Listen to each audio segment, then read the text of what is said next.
Ils sont déjà en position depuis 48 heures quand l'ordre tombe. Ne rien faire. Observer seulement.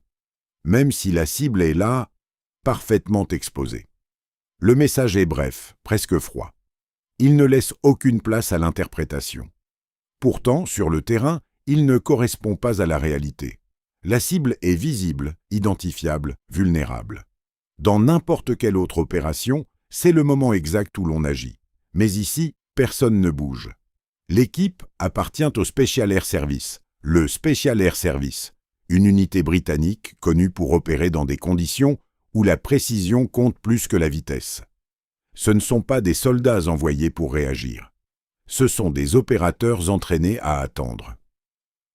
Leur mission est simple sur le papier. Observer une position ennemie, confirmer certains mouvements et intervenir uniquement si une fenêtre précise s'ouvre. Pas avant, pas après. Sur le terrain, cette simplicité disparaît. La position ennemie est située à la périphérie d'une zone instable. Un bâtiment isolé, utilisé comme point de passage. Rien d'imposant, rien de stratégique en apparence. Pourtant, les renseignements indiquent qu'ils jouent un rôle clé dans une chaîne plus large, invisible à l'œil nu. Depuis leur point d'observation, les hommes du SAS voient tout. Les entrées, les sorties, les routines, les visages qui reviennent, ceux qui ne reviennent pas. Ils prennent des notes mentales. Ils enregistrent chaque détail. Les heures passent, puis les jours, et la frustration commence à s'installer, parce que la cible ne disparaît pas. Elle reste là, à portée, accessible, presque trop facile, une opportunité constante, suspendue dans le temps. Mais l'ordre ne change pas. Ne rien faire. Ce n'est pas un manque de confiance. Ce n'est pas une hésitation, c'est autre chose. Quelque chose de plus difficile à accepter pour des hommes formés à agir avec précision et efficacité. Le timing. Dans ce type d'opération, le moment compte plus que l'action elle-même. Intervenir trop tôt peut briser une chaîne d'événements plus importante. Intervenir trop tard peut rendre l'opération inutile.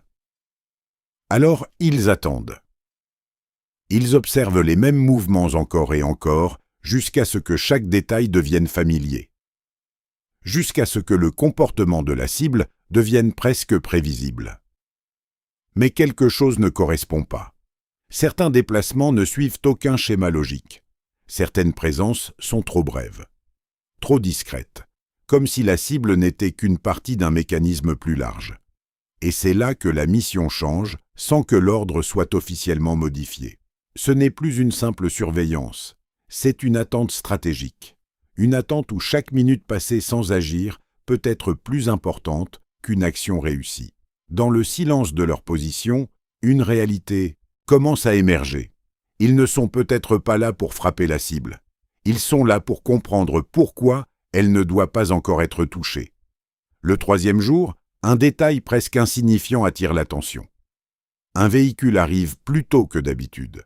Pas le même modèle, pas la même trajectoire, et surtout, pas le même comportement. Il ne s'arrête pas complètement devant le bâtiment. Il ralentit, juste assez pour permettre un échange rapide. Une silhouette sort à peine, un mouvement bref, puis le véhicule repart sans attendre. Rien de spectaculaire, rien qui justifie une intervention immédiate. Mais pour une équipe du Special Air Service, ce genre de détail n'est jamais anodin. Parce que ce n'est pas l'action qui compte, c'est ce qu'elle révèle.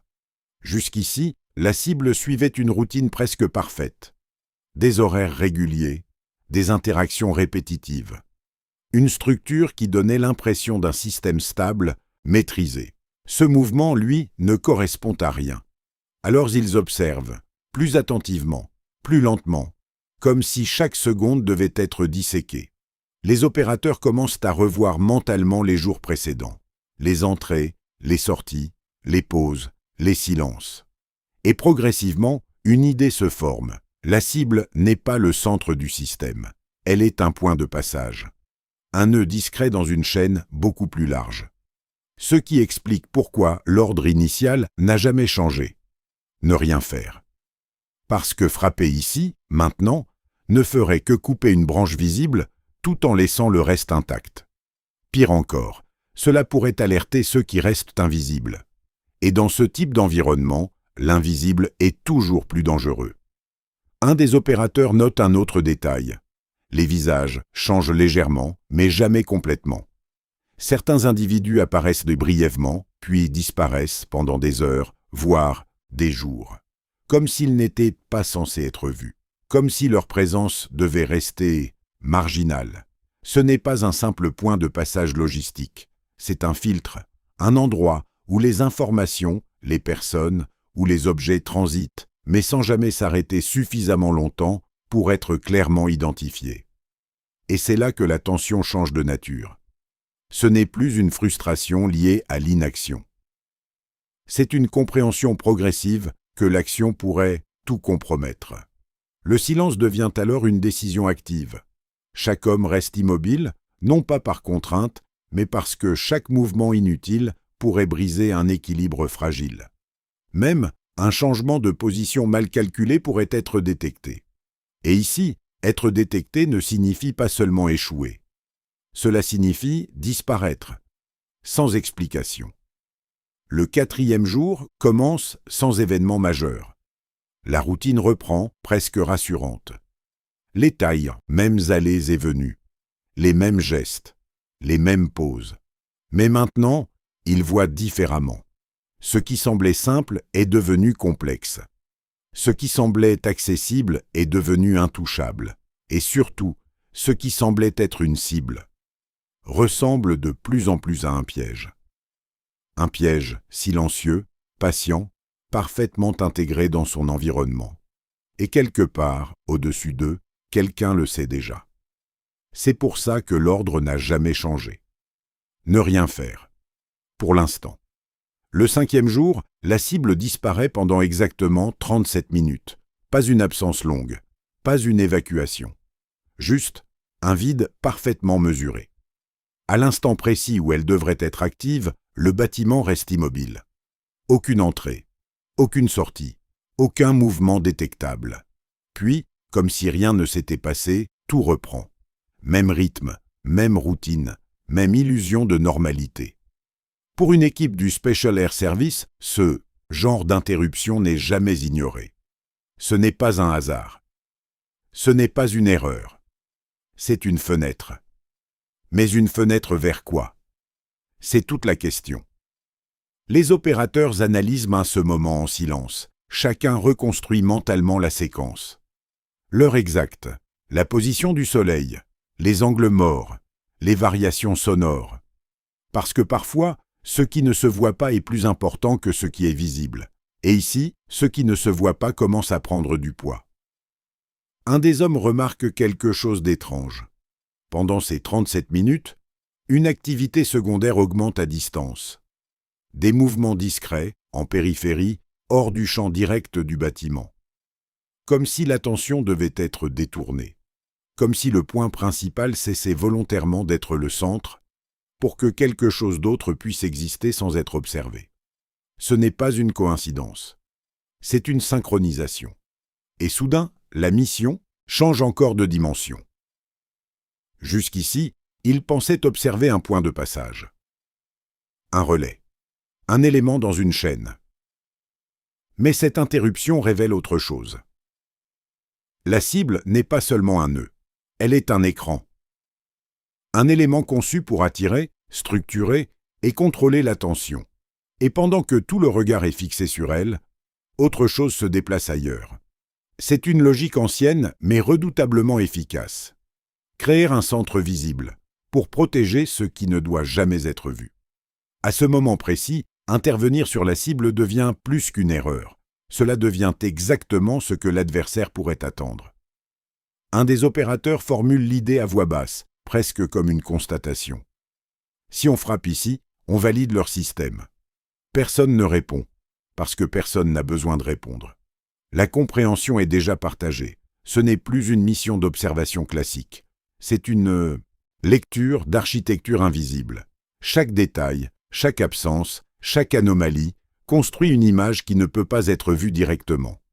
Et cette image pointe ailleurs, quelque part hors du cadre. Le problème, c'est que leur position actuelle ne permet pas de voir cet ailleurs. Ils sont parfaitement placés pour observer la cible, mais pas pour comprendre ce qu'elle cache. Et c'est là que le dilemme apparaît. Rester et continuer à observer un écran, ou bouger, et risquer de perdre totalement l'accès. Dans une opération standard, le choix serait simple.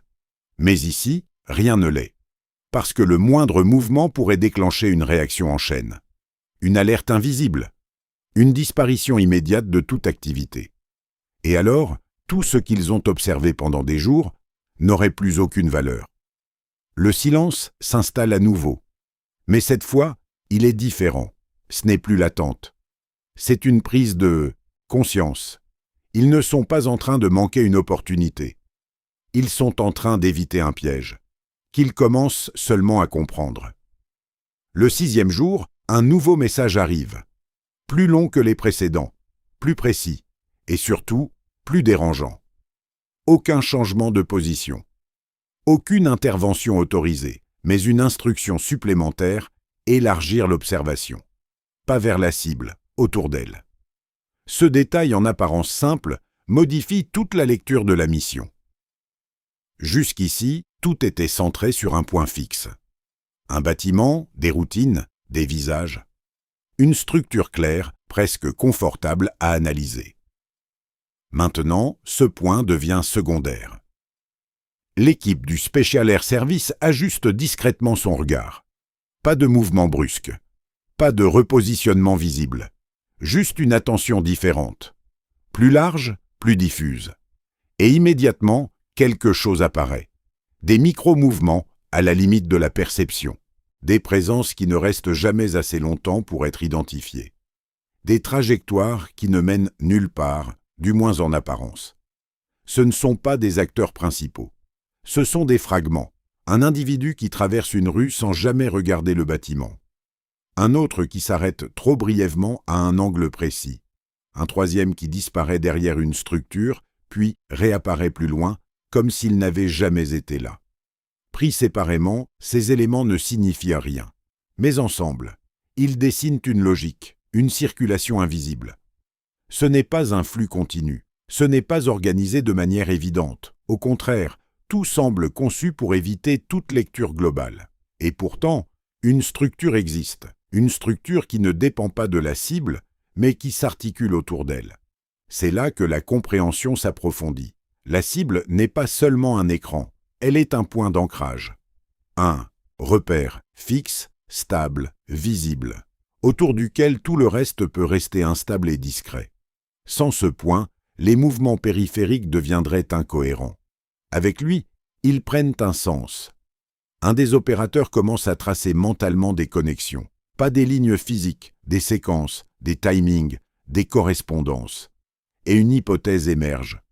Ce qu'ils observent n'est pas une organisation classique, c'est un système de relais humains, fragmenté, volontairement désynchronisé.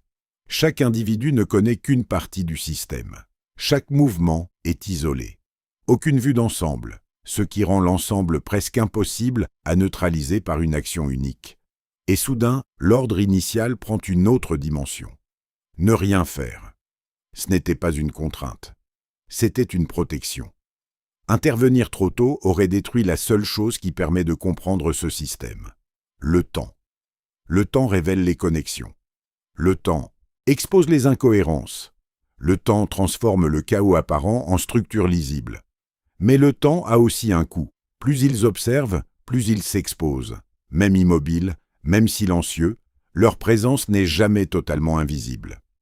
Chaque heure supplémentaire augmente le risque. Et pourtant, ils restent. Parce qu'ils savent maintenant que frapper la cible ne suffirait pas. Cela donnerait un résultat visible, mais laisserait intact ce qui compte vraiment. Dans le calme tendu de leur position, une vérité commence à s'imposer.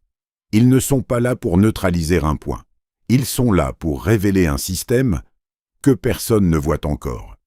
Et tant que ce système reste incomplet dans leur compréhension, agir serait une erreur propre. Rapide, efficace. Mais une erreur quand même. Le 7e jour commence avant l'aube. Un changement subtil, pas dans la cible, dans l'atmosphère. L'activité est plus lente. Les mouvements sont espacés, comme si quelque chose retenait le rythme habituel. Rien de visible, rien de mesurable immédiatement. Mais pour une équipe du Special Air Service, ce type de variation n'est jamais ignoré, parce qu'elle ne vient jamais de nulle part. Les opérateurs restent immobiles, mais leur attention se resserre. Chaque détail compte désormais plus qu'au premier jour. Ce qu'ils cherchent n'est plus une confirmation, c'est une rupture. Et elle finit par apparaître. Un individu, inconnu jusqu'ici, entre dans la zone. Pas de précipitation. Pas de discrétion excessive non plus. Il marche comme quelqu'un qui n'a rien à cacher, mais qui n'a pas besoin d'être vu. C'est cette nuance qui le rend différent. Il ne s'approche pas directement du bâtiment. Il ne s'arrête pas non plus dans les points déjà observés les jours précédents. Il suit une trajectoire qui coupe légèrement les schémas existants. Une ligne nouvelle, au milieu, d'un système déjà fragmenté. Les opérateurs ne bougent pas. Ils ne communiquent point et pas à voix haute, mais l'attention change immédiatement, parce que ce type de présence ne correspond à aucune routine. L'homme reste dans la zone pendant exactement 12 minutes, ni plus, ni moins. Il ne parle à personne de manière visible. Il ne transporte rien d'identifiable. Pourtant, plusieurs micro-réactions apparaissent autour de lui. Un mouvement qui s'interrompt brièvement, un regard évité, un changement de direction, presque imperceptible, comme si sa simple présence modifiait l'équilibre. Et puis, il repart, sans précipitation, sans se retourner, comme s'il n'avait jamais été là. Le silence revient, mais il n'est plus le même, parce que ce qu'ils viennent de voir n'est pas un élément de plus dans le système. C'est une clé. Quelqu'un qui ne suit pas les règles visibles, mais qui les influence. Un des opérateurs revoit mentalement les jours précédents, les interruptions, les absences, les mouvements périphériques, et une connexion apparaît. Les 37 minutes du 5e jour.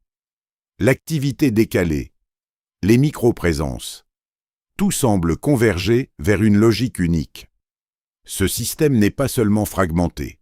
Il est contrôlé, à distance, pas par une structure centralisée classique, mais par des interventions ponctuelles, précises, presque invisibles. Des individus qui apparaissent rarement, mais qui suffisent à ajuster tout le reste. Ce qui explique pourquoi la cible elle-même semblait si passive.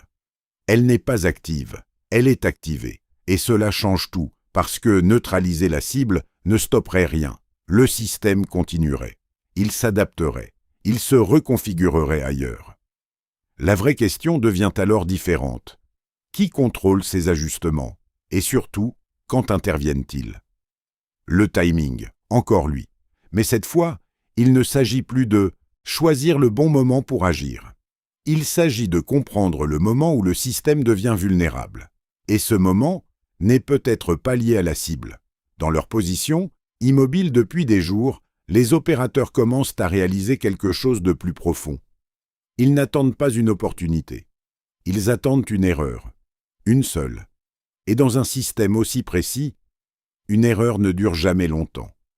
Le 8e jour, l'erreur arrive. Pas comme ils l'imaginaient, pas visible immédiatement, mais irréversible une fois comprise. Tout commence par un retard. 3 minutes, pas plus. Un individu censé traverser une zone précise n'apparaît pas à l'heure attendue, rien d'alarmant en apparence. Mais dans un système où chaque mouvement semble calibré, 3 minutes deviennent un signal. L'équipe du Special Air Service ne réagit pas extérieurement. Aucun mouvement, aucun ajustement visible. Mais intérieurement, tout s'accélère. Ils observent les conséquences. Parce que dans ce type de structure, ce n'est pas l'erreur qui compte, c'est la réaction à l'erreur, et la réaction ne tarde pas. Un autre individu, déjà observé les jours précédents, modifie légèrement sa trajectoire. Presque imperceptible. Un détour de quelques mètres, un arrêt plus long que d'habitude, puis un 3e élément s'ajuste à son tour. Pas de panique, pas de rupture visible, juste une série de micro-corrections, parfaitement contrôlées. Comme un mécanisme qui se recalibre. Et c'est là que quelque chose devient clair. Le système n'est pas seulement fragmenté, il est autocorrectif. Chaque élément peut compenser un autre sans coordination apparente, sans communication visible, ce qui le rend extrêmement difficile à perturber. Sauf si plusieurs erreurs apparaissent en même temps. Un des opérateurs commence à reconstruire la séquence complète. Le retard initial, les ajustements successifs, les délais entre chaque correction. Et une faiblesse se dessine. Le système fonctionne parce que les erreurs sont rares et isolées. Mais si deux anomalies se produisent simultanément, dans des zones différentes, la correction devient plus lente, moins précise, plus visible. C'est une faille. Petite, fragile, mais réelle. Et pour la première fois depuis le début de la mission, l'idée d'agir revient. Pas sur la cible, sur le système. Mais immédiatement, une contrainte apparaît. Ils ne peuvent pas provoquer une erreur. Ils ne peuvent pas intervenir directement sans révéler leur présence. Ils ne peuvent qu'attendre qu'une seconde anomalie se produise. Naturellement. Ce qui est rare, imprévisible et potentiellement long. Le temps reprend alors une nouvelle forme. Ce n'est plus un outil d'observation, c'est un facteur de risque. Plus ils attendent, plus la probabilité d'être détectés augmente. Mais agir trop tôt rendrait cette faille inutile. Dans le silence de leur position, l'attention devient plus fine, plus précise. Chaque mouvement observé n'est plus simplement une donnée, c'est une possibilité, une variable dans un équilibre instable. Et puis, quelque chose d'inattendu se produit. Un second décalage, pas au même endroit, pas au même moment, mais suffisamment proche pour créer un chevauchement. Pendant quelques secondes, le système hésite. Les corrections ne sont plus instantanées. Les trajectoires deviennent légèrement imprécises. Les pauses, un peu trop longues. Rien de chaotique, mais assez pour briser l'illusion de contrôle parfait. Et dans cet espace minuscule, presque invisible, une opportunité existe. Pas une opportunité de frapper, une opportunité de voir. Voir enfin ce qui ne devait jamais apparaître. Et les opérateurs le savent, ce moment ne durera pas. Quelques secondes de plus, et tout redeviendra normal.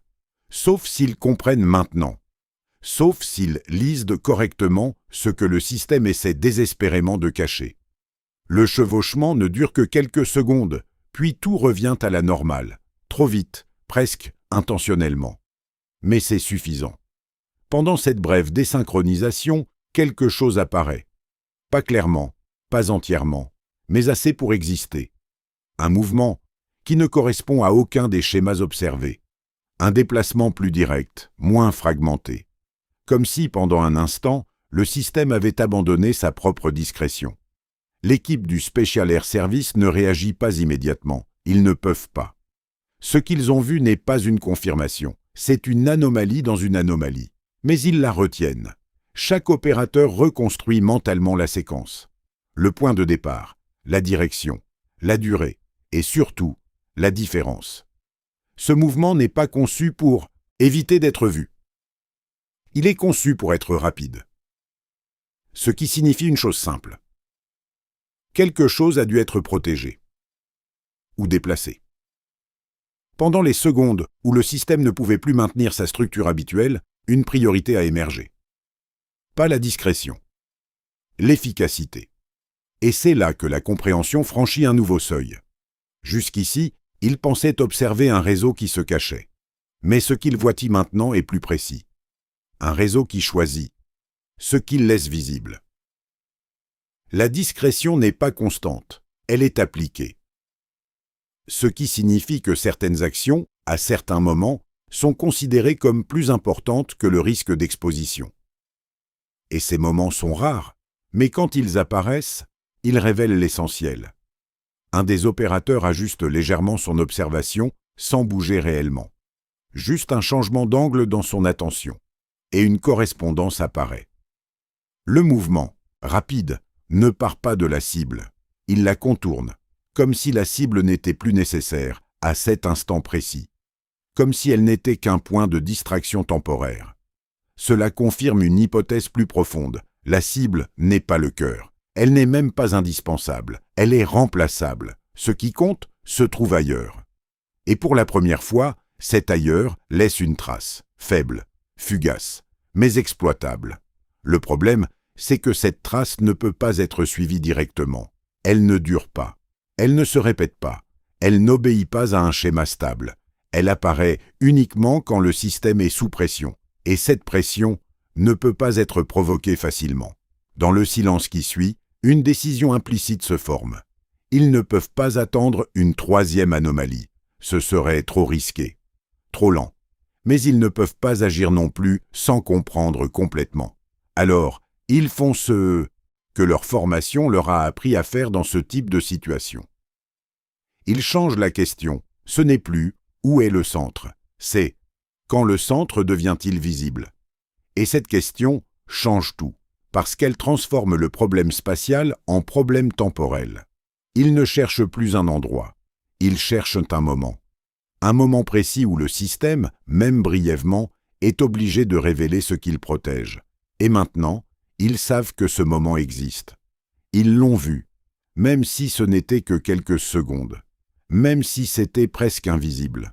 Dans cette opération, la vérité ne se trouve pas dans ce qui est constant. Elle se trouve dans ce qui ne dure pas. Et pour la première fois, ils ne sont plus simplement en train d'observer. Ils attendent quelque chose de précis, pas une opportunité, un instant. Le 9e jour, le rythme change sans raison apparente. Pas de rupture, pas d'alerte visible, mais une densité différente.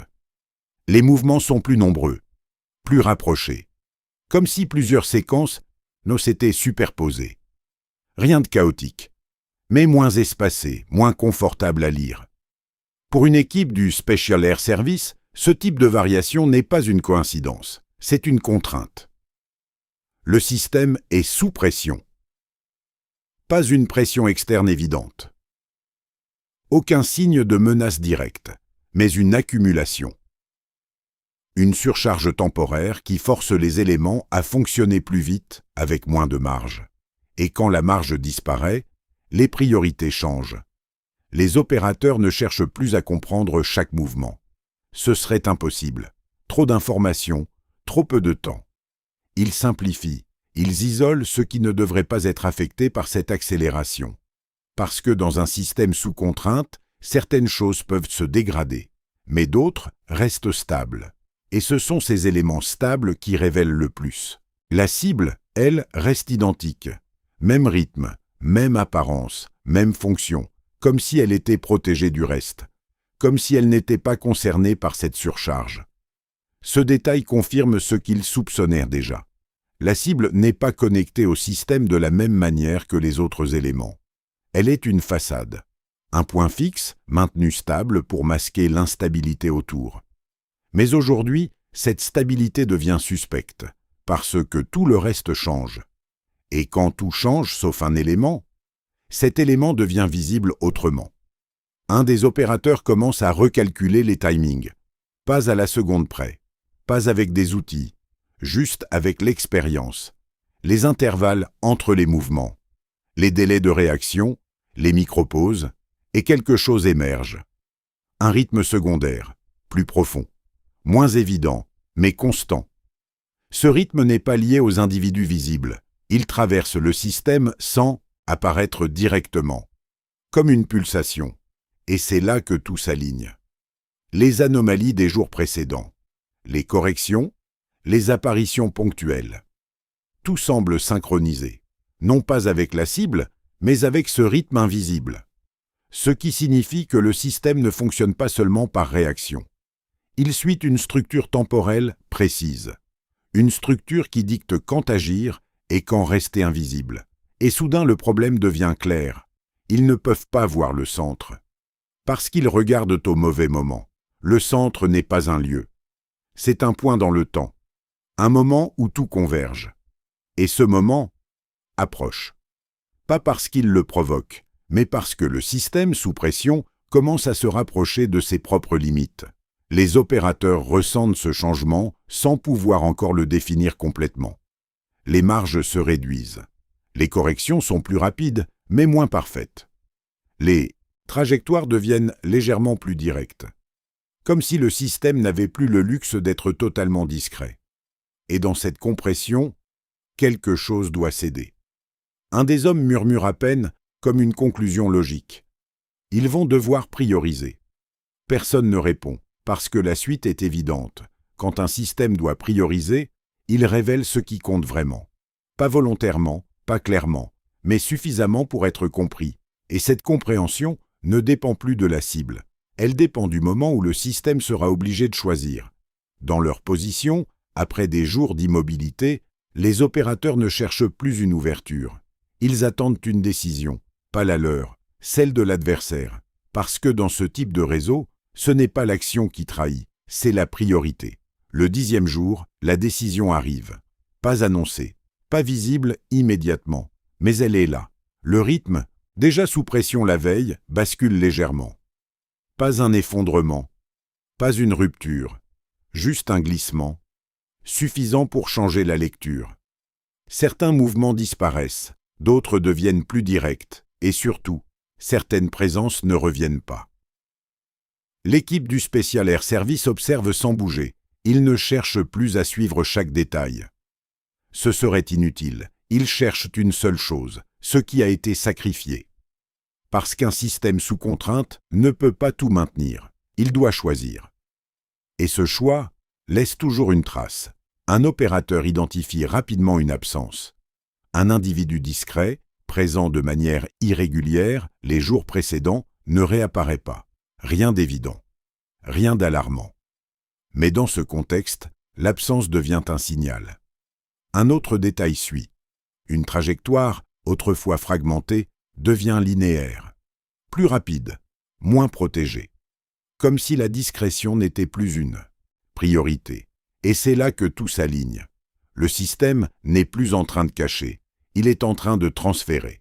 Quelque chose, ou quelqu'un, est en mouvement. Pas via la cible, pas à travers les circuits visibles. Ailleurs.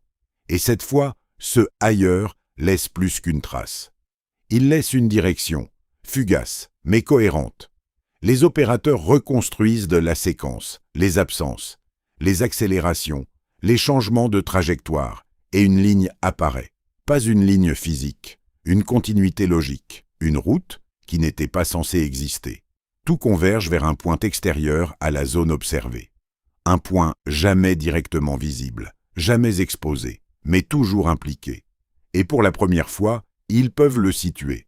Pas précisément, mais suffisamment. Ce n'est pas une base. Ce n'est pas une structure fixe, c'est un point mobile, un centre temporaire. Quelque chose qui ne reste jamais assez longtemps pour être identifié, sauf quand le système est contraint de le servir. Et aujourd'hui, le système le sert. C'est ça, la décision. Pas de défendre la cible, pas de maintenir la façade, mais de protéger ce centre mobile, coûte que coûte, même au prix de rendre le reste visible. Dans le silence de leur position, une tension nouvelle apparaît. Pas liée à l'attente, mais à la clarté. Ils comprennent enfin. La cible n'était qu'un filtre, le réseau, un écran, les anomalies, des symptômes, le cœur, n'a jamais été là. Et maintenant, il est en mouvement. Ce qui signifie une chose simple. Le moment qu'ils attendaient n'est pas un instant stable. C'est une transition, un passage, quelque chose qui ne peut être observé que pendant son déplacement. Et ce type de moment ne se répète pas. Un des opérateurs ajuste très légèrement son optique. Pas pour mieux voir la cible, pour suivre la direction. Parce que, désormais, agir sur la cible serait inutile. Trop tard. Hors sujet. La seule option restante est différente. Suivre sans être vu. Comprendre sans intervenir. Et peut-être, seulement peut-être, identifier ce centre avant qu'il ne disparaisse à nouveau. Parce que s'il disparaît, tout ce qu'ils ont observé pendant 10 jours redeviendra un simple bruit. Une structure sans cœur. Un système sans point d'entrée. Et cette fois, il ne laissera peut-être aucune seconde chance. Le 11e jour commence sans confirmation. Aucun nouvel ordre. Aucune validation. Juste le silence. Et pourtant, Tout a déjà changé. La direction identifiée la veille m'est toujours là, mais plus fragile, moins lisible, comme si le système avait commencé à se refermer sur lui-même. Les opérateurs du Special Air Service ne regardent plus la cible. Elle est devenue secondaire, presque inutile. Leur attention suit autre chose. Une continuité, pas une ligne visible, pas une trace physique, mais une succession de décisions. Car c'est bien cela qu'ils observent maintenant. Pas des mouvements, des choix. Un itinéraire qui n'existe pas sur une carte, mais qui apparaît dans la manière dont les éléments s'ajustent les uns aux autres. Un ralentissement ici. Une accélération là. Une absence calculée. Tout converge dans une seule direction. Le centre mobile. Mais ce centre n'est toujours pas visible. Pas directement. Il n'apparaît jamais comme une présence claire. Il n'a pas de forme stable. Il n'est qu'une influence, perceptible uniquement à travers les effets qu'il produit. Et c'est là que la dernière compréhension émerge. Ils ne pourront jamais le voir comme une cible classique, parce qu'il n'en est pas une. Ce centre n'est pas un lieu. Ce n'est pas un individu identifiable. C'est une fonction. Quelque chose qui peut changer de forme, de position, de support, tout en restant le même dans son rôle. Ce qui explique pourquoi le système entier existe, pas pour protéger un point, mais pour protéger une capacité. La capacité de déplacer, de décider, d'agir, sans jamais être exposé. Dans ce contexte, frapper devient presque inutile. On peut neutraliser un relais. On peut perturber une trajectoire, mais le centre se reformera ailleurs, sous une autre forme, avec d'autres visages. Un des opérateurs laisse passer quelques secondes, puis murmure, plus pour lui-même que pour les autres. Ce n'est pas une cible, c'est un principe. Personne ne répond, parce que c'est exactement ça. Et à partir de ce moment, la mission prend un sens différent. Ils ne sont pas là pour détruire. Ils sont là pour comprendre suffisamment, pour permettre une action plus large, ailleurs, à un autre moment. Une action qui ne sera peut-être jamais visible, mais qui reposera entièrement sur ce qu'ils ont observé ici. Le silence continue, mais ce n'est plus une attente, c'est une conclusion. Ils ont vu le système fonctionner, ils ont vu ses limites, ils ont vu ce qu'il protège, et surtout, ils ont compris pourquoi il ne fallait pas agir plus tôt. Parce que, dans ce type d'opération, l'erreur la plus dangereuse n'est pas de rater une opportunité. C'est de croire qu'on l'a comprise. Le centre mobile disparaît progressivement. Pas d'un coup. Pas brusquement. Il cesse simplement d'influencer ce qui est des visibles. Les trajectoires redeviennent fragmentées. Les mouvements retrouvent leur discrétion. Le système se referme, comme si rien ne s'était passé. Comme si ces 11 jours n'avaient laissé aucune trace. Mais pour ceux qui ont observé, la trace existe, invisible, précise, définitive. Et quelque part, bien au-delà de cette zone, une décision sera prise. Pas aujourd'hui, pas ici, mais basée sur une vérité simple, presque inconfortable. Dans certains systèmes, ce n'est pas ce que l'on voit qui compte. C'est ce qui ne peut apparaître que quand tout le reste commence à échouer.